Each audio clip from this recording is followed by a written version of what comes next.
Hi! అందరికీ నమస్కారం.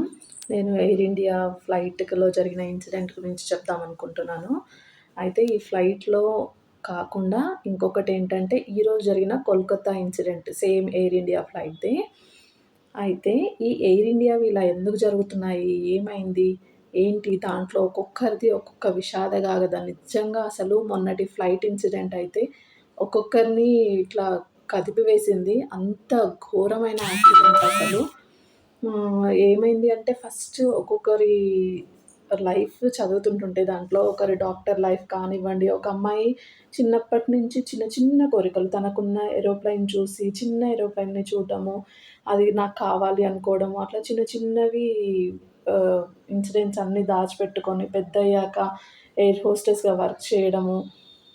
ఇంకొక అమ్మాయి 19 ఇయర్స్, 20 ఇయర్స్ ఏజ్‌లో ఎయిర్ హోస్టెస్‌గా వెళ్ళి శవమై తిరిగి రావడము, ఆ తండ్రి కలను తుంచివేయడము. అసలు తను తన జాబ్ కోసమే వెళ్ళలేదు. తన ఫ్రెండ్ కోసమని వెళ్ళిన తను, అక్కడ తనకు అనుకోకుండా జాబ్ వచ్చింది.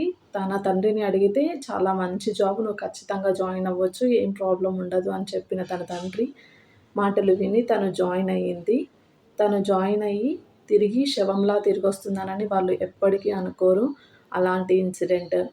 మళ్ళీ పెళ్ళైన అది మొదటి రోజే ఇక్కడి నుంచి వెళ్ళాలి అనుకున్న భర్త ఇన్సిడెంట్. ఇలా ఒక్కొక్కరివి నిజంగా చెప్తుంటుంటేనే నాకిప్పుడే ఏడుపొచ్చేస్తుంది. అంత ఘోరమైన విషాద గాథలు.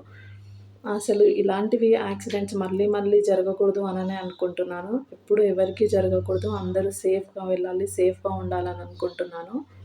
అండ్ ఈరోజు జరిగిన ఇన్సిడెంట్ ఏంటంటే, ఈరోజు కూడా సేమ్ ఎయిర్ ఇండియాదే ల్యాండ్ అయ్యే ముందు అంటే తను అది శాన్ ఫ్రాన్సిస్కో నుంచి ముంబైకి వెళ్ళాల్సిన ఫ్లైట్. అయితే దీంట్లో ఒకటేంటంటే పైలట్ ముందుగానే తెలుసుకోవడం ఆ టెక్నికల్ ప్రాబ్లమ్ వల్ల దాన్ని సడన్‌గా కోల్కతాలో దింపేశారు. సో, ల్యాండ్ చేసేశారు. దానివల్ల 250 మెంబర్స్ బ్రతికున్నారు.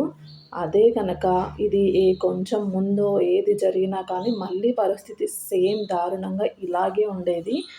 ఇది ఎందుకిలా జరుగుతున్నాయో ఏమో తెలీదు కానీ, అంత అశ్రద్ధ ఏంటంటే మొన్న మొన్న జరిగిన వాటి వల్లనే అంత ప్రాణ నష్టం జరిగాక కూడా వాళ్ళు కనీసం రీచెక్ చేసుకోకుండా ఎలా పంపిస్తున్నారు ఫ్లైట్స్‌ని.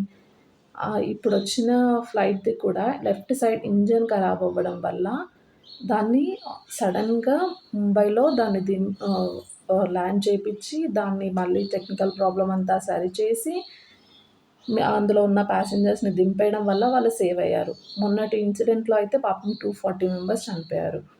దాంట్లో అదెళ్ళి ఒక మెడికల్ కాలేజ్ మీద పడడం వల్ల అసలు వాళ్ళు అలా అవుతది అని కూడా ఎక్స్‌పెక్ట్ చేయని వాళ్ళు వాళ్ళ మీద వచ్చి అలా పడడము, అక్కడ ఒక 24 మెంబర్స్ చనిపోవడము, ఇలా అసలు ఎంత బాధాకరమైన విషయం అంటే, ఈ ఫ్లైట్‌లో ఇలా జరగకుండా ఉండాలి అంటే నాకు అనిపించింది ఏంటంటే, ఫ్లైట్ ఏదైనా డేంజర్ సిట్యుయేషన్‌లో ఉంది అంటే, ఒక్కతను మాత్రమే సేవ్ అయ్యాడు కదా! ఆ సేవ్ అయిన అతను ఎమర్జెన్సీ సీట్ దగ్గర ఉండడం వల్లనే సేవ్ అయ్యుంటే, ఎవ్రీ సీట్‌కి ఎమర్జెన్సీ ఎగ్జిట్ పెట్టివ్వాలి అనేది నాకొక చిన్న ఆలోచనలాగా అనిపించింది.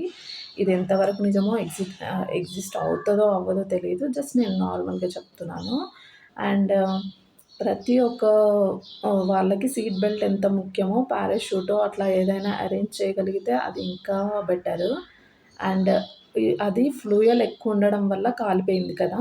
సో, ఆ ఫ్లూయల్ అనేది మనం ఏదైనా డేంజర్ సిట్యుయేషన్‌లో ఆ ఫ్యూయల్ అనేది దేంట్లో అంటే అది అందులోకి ఏదైనా లిక్విడ్ పాస్ చేసి అందులో నుంచి ఫైర్ ఏం రాకుండా ఆపేసే ఏదైనా టెక్నిక్ ఉంటే బాగుండేది. లైక్ కార్బన్ డయాక్సైడో ఏదైనా సంథింగ్ అందులో గ్యాస్ రిలీజ్ అయిపోవాలి వెంటనే. ఇట్లా ఏదన్నా ఫ్లైట్ ల్యాండింగ్ అయ్యి కూలిపోతుంది అనే టైంలో పైలట్ ఏదన్నా చిన్న స్విచ్ ఒత్తగానే ఆ ఫ్యూయల్ నుంచి ఎలాంటి మంట రాకుండా జస్ట్ కింద పడిపోవాలన్నట్టు. అందులో పడిన వాళ్ళందరూ కాళ్ళు, చేతులు విరిగి చనిపోయిన వాళ్ళు కాదు. కాలిపోయిన వాళ్ళే ఎక్కువగా ఉన్నారు కాబట్టి ఇలా ఏమైనా చేస్తే నెక్స్ట్ టైమ్ నుంచి కొంచెం ఏమైనా బెటర్ ఉంటుందేమో అని నా ఆలోచన.